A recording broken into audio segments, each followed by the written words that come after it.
নমস্কার বন্ধুরা, পোপো কিচেনে আপনাদের স্বাগত। আজকে আমি বানাবো মোচার চপ।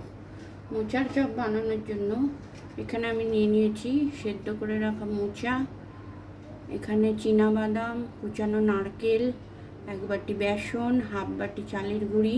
এখানে আমি কিছু মশলা নিয়েছি, গোটা মশলা শুকনো খোলায় ভেজে নিয়েছি।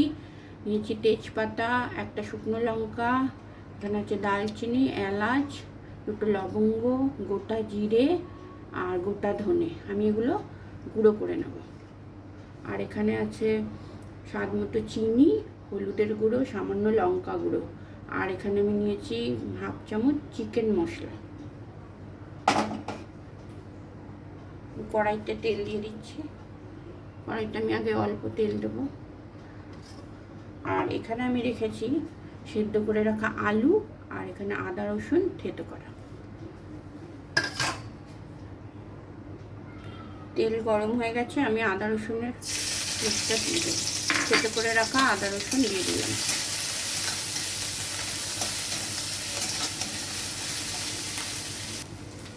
এবার আমি এতে দিয়ে দিচ্ছি ম্যাশ করে রাখা আলুটা। আলুটা আমি হাত দিয়ে একটু চটকে নিয়েছি, তো দিয়ে দিলাম। এর সাথে আমি দিয়ে দিচ্ছি গুঁড়ো মশলা আর চিনিটা। তার সঙ্গে আমি দিয়ে দিচ্ছি মোচাটা, সেদ্ধ করে রাখা মোচা। এবার আমি এটা নাড়ব। এবার আমি দিয়ে দিচ্ছি লবণ।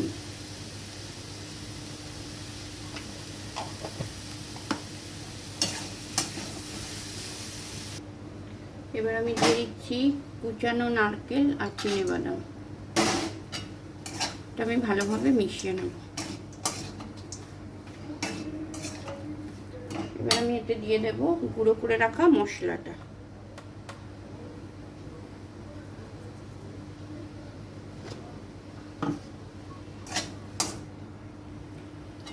এবার আমি এটা নামিয়ে কড়াইটা একটু পরিষ্কার করে নেব। গ্যাসটা অফ করে দিলাম। এটা নামিয়ে আমি ঠান্ডা হতে দেব।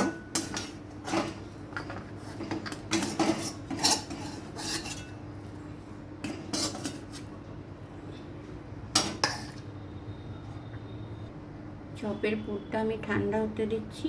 আর কড়াই আমি পরিষ্কার করে নিয়েছি। এর মধ্যে আমি দিয়ে দিচ্ছি সাদা তেল। তেলটা গরম হতে থাক, আমি এখানে একটা ব্যাটারটা বানিয়ে নেব। এখানে দিয়েছি আমি 1 চুটকি হলুদ গুঁড়ো, নুন, লবণ দিয়েছি, আর এখানে 1 চুটকি খাবার সোডা দিয়েছি। এই দিয়ে আমি বেসনটা গুলে নেব।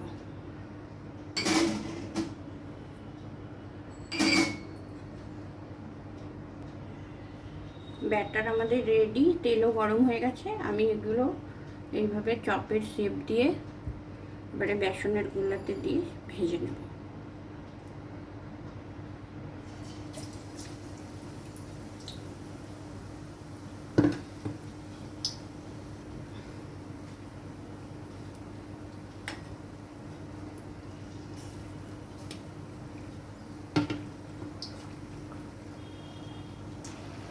চপ আমাদের লাল লাল করে ভাজা হয়ে গেছে। এবার আমি এগুলো তুলে নেব।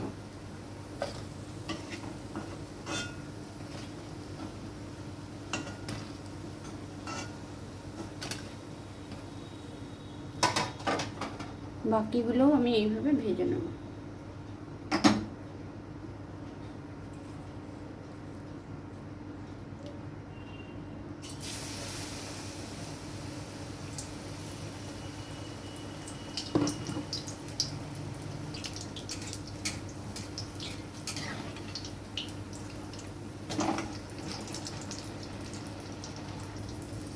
বাকি চপগুলো ভাজা হয়ে গেছে, আমি তুলে নিচ্ছি।